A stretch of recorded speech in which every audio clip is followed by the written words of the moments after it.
कर they start.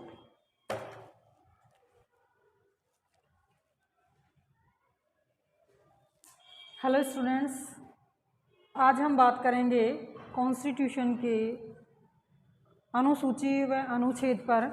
तो पहले हम अनुसूचियों के बारे में चर्चा करेंगे आज कि जो हमारा मूल संविधान है उसमें अनुसूचियाँ कितनी हैं और वर्तमान समय में हमारे संविधान में अनुसूचियों की संख्या कितनी है। तो अनुसूची जो हैं, यदि अनुसूची की हम बात करें तो पहले यानी जब संविधान हमारा लागू हुआ था प्रारंभ में कितनी थी? प्रारंभ में अनुसूचियों की संख्या 8। और यदि वर्तमान की हम बात करें यानी वर्तमान में अनुसूचियों की संख्या कितनी है? 12। इससे स्पष्ट होता है कि अनुसूचियों में जो है वो परिवर्तन किया गया है। मूल रूप से जो मूल हमारा संविधान था उसमें 8 थी, लेकिन वर्तमान समय में इनकी संख्या बढ़ाकर कितनी कर दी गई है? 12 कर दी गई है। सबसे पहले यदि हम बात करें कि अनुसूची और शेड्यूल क्या होता है, यानी कि किसी भी चीज़ को जब हम एक व्यवस्थित रूप में रखते हैं तो उस व्यवस्थित रूप में रखने की जो प्रक्रिया होती है उसको हम शेड्यूल या अनुसूची कहते हैं।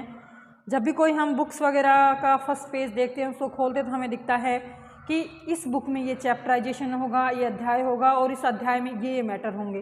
तो अनुसूची भी एक उसी प्रकार की प्रक्रिया है कि जब हमारा कॉन्स्टिट्यूशन जब लिखा गया तो उनमें सारी अनुसूचियों को कौन सा विषय किस में देना है और उससे रिलेवेंट कौन सा अनुच्छेद है। तो इसी तरह से जो है हमारी वर्तमान में 12 अनुसूचियां हैं। पहले यदि हम अनुसूची की बात करें प्रथम अनुसूची, तो प्रथम अनुसूची जो हमारी है उस अनुसूची में प्रथम अनुसूची जो हमारी है उसमें चर्चा की गई है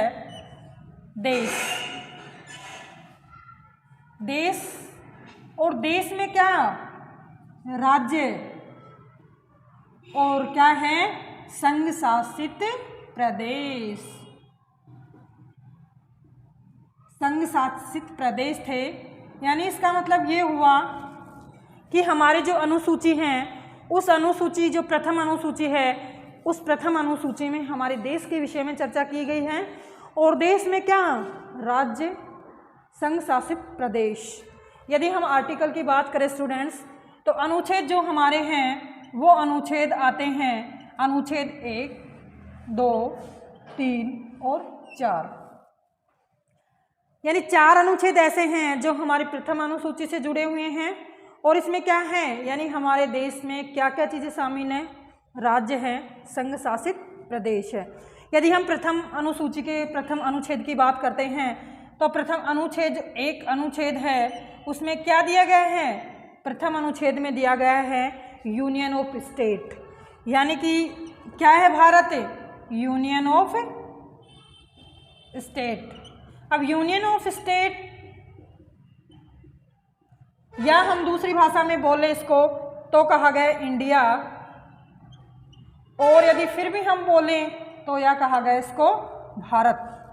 यानी कि कई बार क्वेश्चन पूछा गया है स्टूडेंट्स कि भारतीय संविधान के अनुच्छेद 1 में भारत के लिए कौन सा शब्द यूज किया गया है? तो पहला है यूनियन ऑफ स्टेट, ये नहीं होता यदि हमारे ऑप्शन में। दूसरा है इंडिया तथा भारत। इंडिया या भारत, यूनियन ऑफ स्टेट, इन तीनों में से कोई भी आएगा तो हमारा करेक्ट होगा।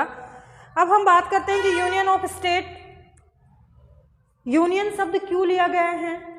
तो यूनियन का अर्थ होता है एकता, और भारत में एकता और अखंडता को बनाए रखने के लिए यूनियन शब्द का प्रयोग किया गया है।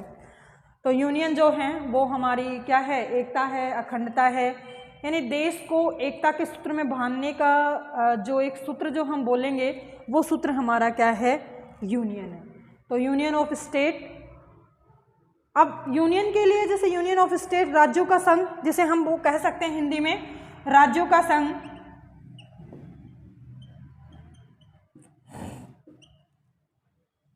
अब राज्यों का संघ तो है, सही है, लेकिन इसको हम संघ को हम फेडरेशन भी बोल सकते हैं, यानी संघ जो शब्द है इसके लिए एक फेडरेशन